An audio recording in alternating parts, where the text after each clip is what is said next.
Selamat datang channel Trading for Better Life. Selain video ini, kami juga akan mengupload video pada jam 8 malam nanti akan menganalisa dua saham di satu grup saham yang hari Jumat kemarin naik lumayan tinggi. Dan di video ini saya coba analisa beberapa saham di satu sektor yang diramal JP Morgan tahun depan masih berpotensi melanjutkan bullishnya. Bagaimana potensi saham-saham ini ke depannya? Yuk kita coba pelajari analisanya di video ini. Semoga analisa berikan ini bisa bermanfaat dan membantu teman-teman dalam mengambil keputusan.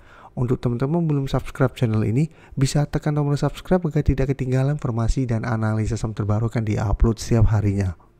Di video ini saya coba mulai dengan membaca satu artikel berita dengan judul lamaran JP Morgan untuk komoditas logam di tahun 2025. Jadi kita baca sekilas artikel pemberitaan ini, perbankan investasi asal Amerika Serikat yaitu JP Morgan kembali menyematkan prospek bullish untuk emas pada tahun depan.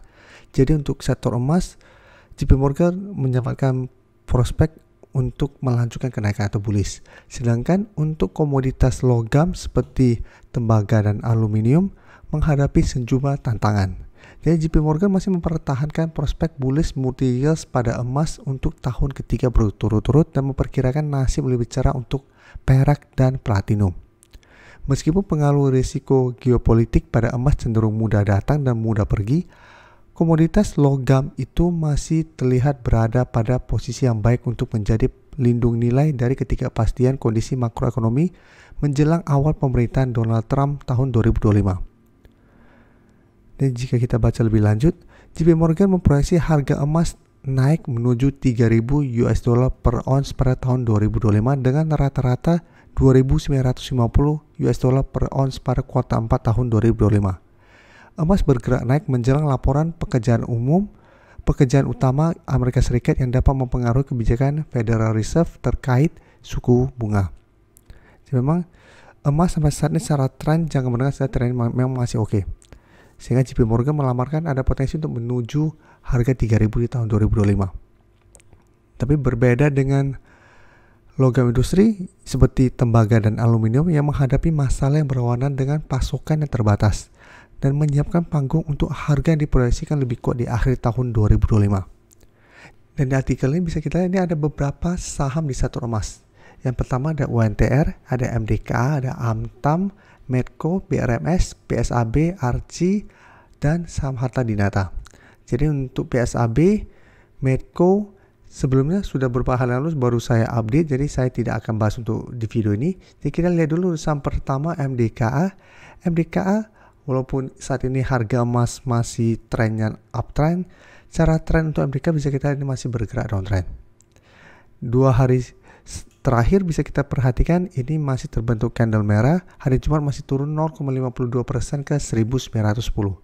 Secara pergerakan memang satu minggu ini MDKA sempat bangkit setelah menyentuh ke 1815, hari Rabu sempat naik lumayan tinggi tapi tetap saja ini masih ada potensi untuk melanjutkan low.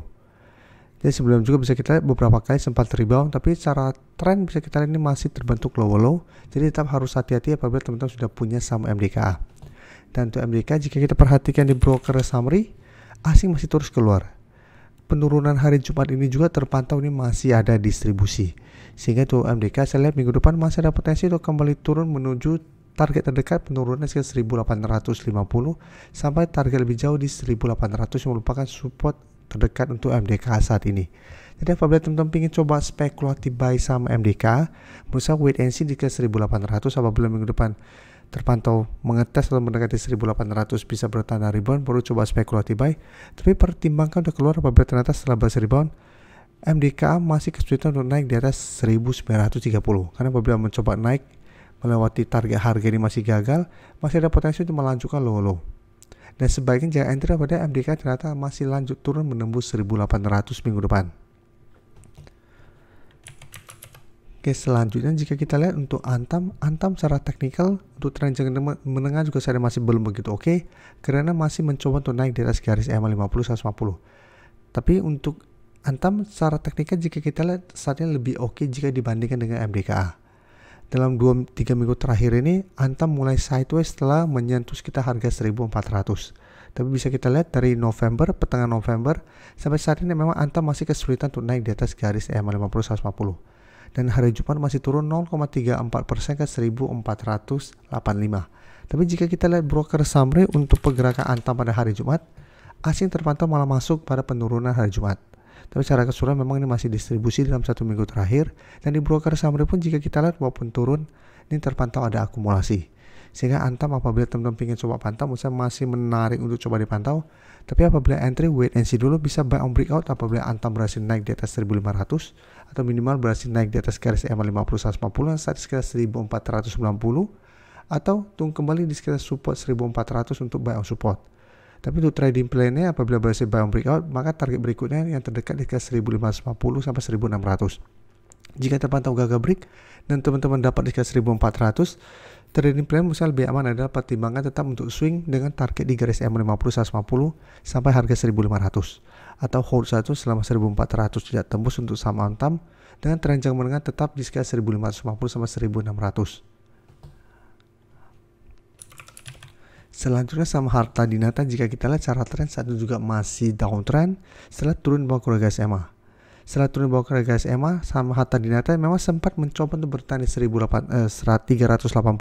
tapi setelah menyentuh 380 mulai sideways, tapi tetap saja masih melanjutkan low dan sempat mendekati harga 350 pada perdagangan minggu ini.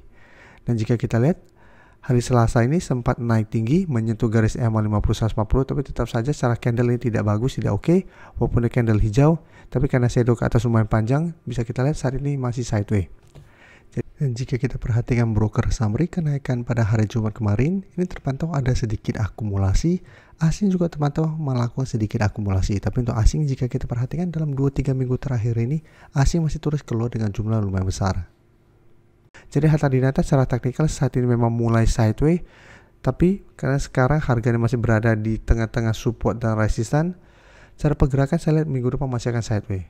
Masih ada potensi untuk mencoba naik di atas 380, tapi jika terpantau masih gagal break, maka masih ada potensi untuk kembali turun mendekati atau mengetes 350. Jadi untuk teman-teman ingin coba spekulatif buy, wait and see dulu, bisa buy on breakout atau tunggu kembali di 350 kan. 350 jika kita lihat beberapa kali memang merupakan support yang lumayan kuat yang sempat menahan penurunan dari sama Harta Dinata ini. Dan jika kita lihat saham BRMS, jika dibandingkan teman-temannya, BRMS secara tren saat ini masih uptrend. Jadi Antam baru mencoba untuk break dan mulai uptrend. MDKA dan Harta Dinata secara teknikal saat ini masih downtrend, masih berada di bawah core garis EMA. Saham BRMS bisa kita lihat setelah berhasil naik di atas core garis EMA pada bulan Agustus akhir, sampai saat ini masih terus uptrend dan belum sempat turun mengatas garis EMA 50 saat di sekitar 364. Untuk support terdekat jika kita lihat untuk BRMS saat ini ada di sekitar harga 400. Beberapa kali bisa kita lihat mengatas 400, BRMS masih kuat bertahan dari bawah. Dan jika kita lihat setelah berhasil break 400 pada 1 November kemarin, BRMS sempat naik menyentuh 500. Kan di 500 saat ini masih berupa resistensi psikologis, gagal break kembali melemah ke 400, berhasil rebound, tapi kenaikannya sudah mulai melemah mendekati harga sekitar 450. BRMS mulai melemah kembali ke 400, memang berhasil rebound minggu ini, tapi bisa kita juga ini sudah mulai melemah. Jadi hati-hati, saya lihat minggu depan masih ada potensi mengatas 400 apabila tembus, maka BRMS berpotensi untuk kembali turun mengatas garis EMA 50 yang saat sekitar 362. Dan untuk BRMS bisa kita perhatikan di broker summary, terpantau 1 minggu ini asing sudah mulai keluar. Penurunan hari Jumat kemarin hampir 1% dan juga terpantau mulai ada distribusi. Ini apabila teman-teman minggu depan baru mau coba pantau saham BRMS untuk entry, misal wait and see dulu, lihat apakah minggu depan BRMS masih kuat bertahan di 400. Karena pada perdagangan hari Jumat masih ada distribusi, saya lihat minggu depan masih ada potensi untuk lanjut turun mengatas 400 ini. Jika terpantau 400 malah tembus, maka secara teknikal BRMS ada potensi untuk menuju garis EMA 50. Jadi apabila tembus garis support 400 dan teman-teman ingin coba pantau dan entry, coba tunggu di sekitar garis EMA 50 sama 360. Apabila dapat pada saat mengetes dan rebound, bisa coba entry, tapi jadikan 400 untuk target swing atau target trading jangka pendek. Karena apabila tembus, maka 400 kedepannya akan berubah menjadi resisten. Terima kasih telah menonton video ini. Like dan share video ini bila bermanfaat bagi teman-teman. Dan support channel ini dengan cara tekan tombol subscribe agar channel ini bisa makin berkembang dan bisa membantu lebih banyak orang lagi. Terima kasih.